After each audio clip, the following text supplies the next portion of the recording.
হাসিনা ভারতের গোলামি করার কারণে এই দেশবাসী ভারতের গোলামি পছন্দ করে নাই, এক ফ্লাইং কিক মেরে দিল্লিতে পাঠাইছে। আপনাদের প্রতি প্রত্যাশা থাকবে, অন্য কিছুর ব্যাপারে কি করবেন আমরা জানি না, কিন্তু ভারতের ব্যাপারে নমনম করা যাবে না।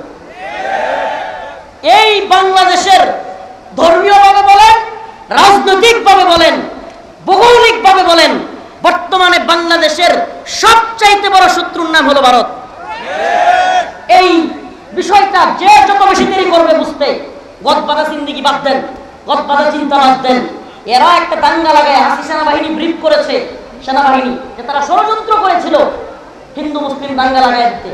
আপনি কল্পনা করতে পারেন, হিন্দু মুসলিম দাঙ্গা লাগাইয়া তারা বহির্বিশ্বের সিম্পেথি নিতে চায় যে হিন্দুদেরকে মারে। অবাক হয়ে গেলাম, একটা মিডিয়া ইসকনের নাম লিখতে পর্যন্ত পারতেছে না। ইসকন হামলা করছে এটা লিখে না, কয় দুর্বৃত্তরা হামলা করছে। ফাঁসাই পিটানো দরকার দুর্বৃত্ত বদমাইশ করে। ইসকন শব্দটা লিখতে পারতেছে না, এমনকি হিন্দুরা হামলা করছে এই কথাটা পর্যন্ত এই মিডিয়া লিখতে পারতেছে না।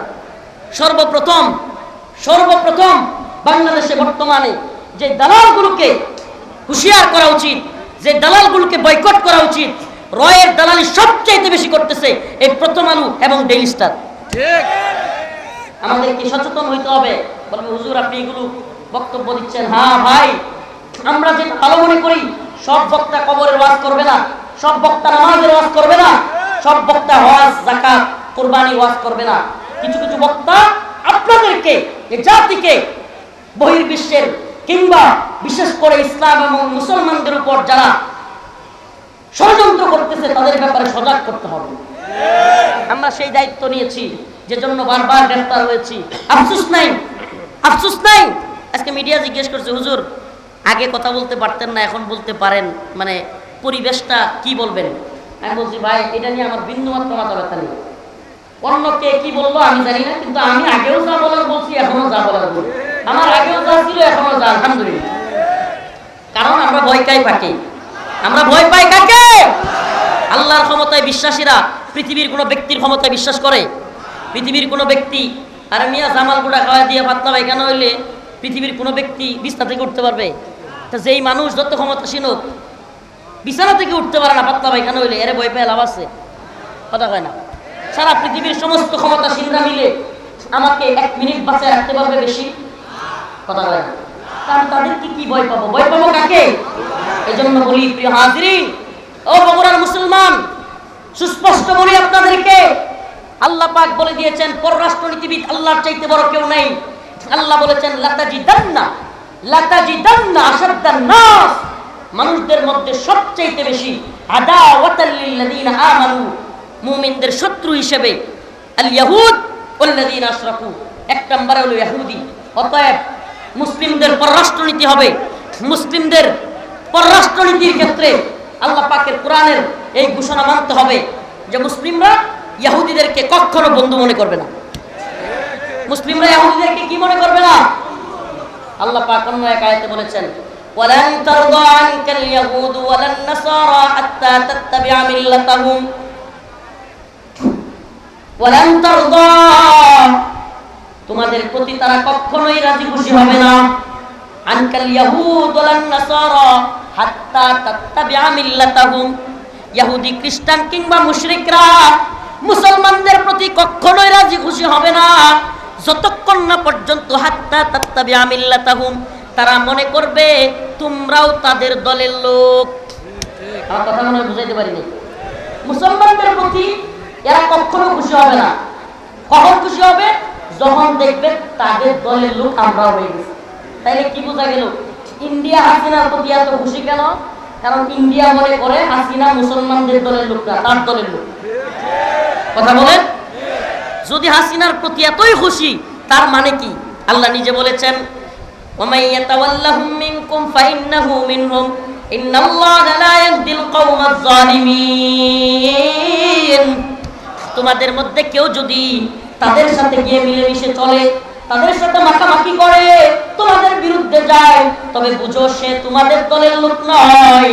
ওয়ামাই ইয়াতাওয়াল্লাহুম মিনকুম ফাইন্নাহু মিনহুম, সে যেন তাদের দলেরই লোক। এগুলো একটা আমার কথা না আল্লাহর কথা? তাইলে আপনি কি আল্লাহর চাইতে বড় পররাষ্ট্রনীতিবিদ হয়ে গেছেন? আজকে দেখলাম ছাত্রলীগ করে আমার এলাকা কিংবা বিভিন্ন এলাকার ফেসবুকে তো দেখি, ওমা এটা কি ট্রাম্প ক্ষমতায় এসে তারা পার্টি দিতেছে, গানের আসর বসে, হাই রে খুশি, হাসিনা বুবু আয়া উঠতেছে। এই মগার দলের বলি, প্রথমেই বলছিলাম আবারও বলি, হাসিনা ক্ষমতায় ছিল, কেউ ভোট দিয়া নির্বাচন করে তারা ক্ষমতা থেকে সরাইছে? হ্যাঁ, পুলিশ তার পক্ষে ছিল, বিডিআর র্যাব সব তো তার পক্ষে ছিল। তারা তো সংসদ ভবনে 40 মিনিটের শেষ ভাষণ নিতে হইতে পারবে না। তো এখন কি আমেরিকার বাহিনী দিয়ে তারা রাখবো নাকি বাংলাদেশে? কি আছে নাকি মরে গেছে সব? জনগণ কি ওইগুলো আছে না সব মরে গেছে? হ্যাঁ, আপনারা কি এখনই হাসিনার জুলুম ভুলে গেছেন নাকি? আমি তো বলি আর 40 মিনিট দেরি হইলে হাসিনার পাওয়া যেত কই জানেন? জনগণের লোকের সিপাই। এছাড়া উপায় নাই, কারণ লোকের সিপাইও কে পাইল? কেউ কইলো আমি লোককে সিপাই তো না, চিমড়ায় নিয়ে আসতো, চিমড়ায়া। জনগণের খুব এত পর্যায়ে গেছে, এটা 1-2 দিনে হয় নাই। অনেকে অনেক ধরনের বিশ্লেষণ করে। আমি কি করি জানেন? আমি কি বলি, 2013 সালে শত শত আলেম ওলামা হাফেজ ছাত্রদেরকে রাতের গভীরে হাসিনা গুলি করে মারা যায়। আপনার কি মনে হয় মানুষের মধ্যে এই সিম্পেথি দরদ কাজ করে নাই? আল্লামা দেলোয়ার হোসেন সাঈদী রাহিমাহুল্লাহ এদেশের লক্ষ লক্ষ যুবকদের মহাব্বতের মানুষ, এই দল আর ওই দল নাই, সব দলের মানুষ দেলোয়ার হোসেন সাঈদী রাহিমাহুল্লাহকে ভালোবাসতো। এই লোকটাকে হত্যা করে হাসিনা বের করছে, এই খুব কি জনগণের মধ্যে ছিল না? আপনার কি মনে হয় খুব একটা দুইটা জমা হয়েছিল জনগণের? এত খুব একসাথে জমা হয়েছে যে হাসিনার মাংসের লক্ষ্যের মধ্যে হাসিনার মাংস পাওয়া যেত না। আর এখন হাসিনারে নিয়ে আইব বাংলাদেশে, তাহলে ট্রাম্পের নিজের এনে থাকতে হইব আর আমেরিকার বাহিনীও লাগবো। এরপরে মানুষ আমেরিকার বাহিনীর বিরুদ্ধে বিদ্রোহ ঘোষণা করতে পারে।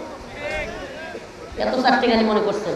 পৃথিবীর ইতিহাসে লিখে রাখেন কথাটা, আজকে পৃথিবীর ইতিহাসে কোন স্বৈরাচারকে জনগণ অভ্যুত্থানের মাধ্যমে বিতাড়িত করেছে আবার ফিরে আসছে ইতিহাস নেই।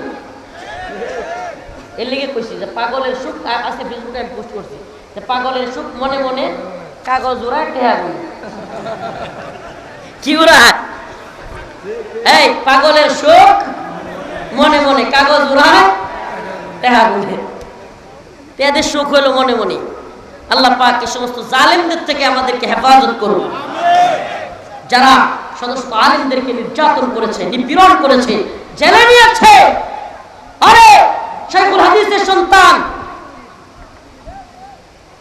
তার দাড়ি ধরে এই ছাত্রলীগ টানে নাই? আমাকে বলেন টানে নাই? এই ক্রিকেটের ব্যাট বলে ছক্কা মেরিয়া সেঞ্চুরি করে। আর জাহাঙ্গীরনগর বিশ্ববিদ্যালয়ে সে কুখ্যাত মানিক কোন দলের লোক ছিল যে আমাদের মা বোনদেরকে দর্শন করে সেঞ্চুরি করছিল? কথা কয় না, কোন দল? সব ভুলে গেছেন আমরা বাঙালি, কিন্তু সহজে ভুলে যায়। আমরা ভুলি না, ছেলে আমরা সবার আগে জানি, আমরা তো ছাড় দিই না। মানিক জাহাঙ্গীরনগর বিশ্ববিদ্যালয়ের 100 আমাদের বোনদেরকে ধর্ষণ করে মিষ্টি বিতরণ করেছিল। সে কোন দলের লোক? হিন্দু ছেলে বিশ্বজিৎ।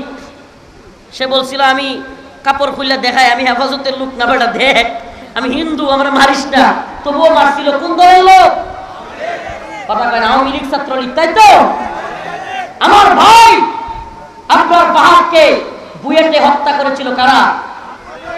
কথা কয় না, এই এরা কথা কয় না, অস্বীকার করি না, বলি না তোমরা এখনই পালায় যাও।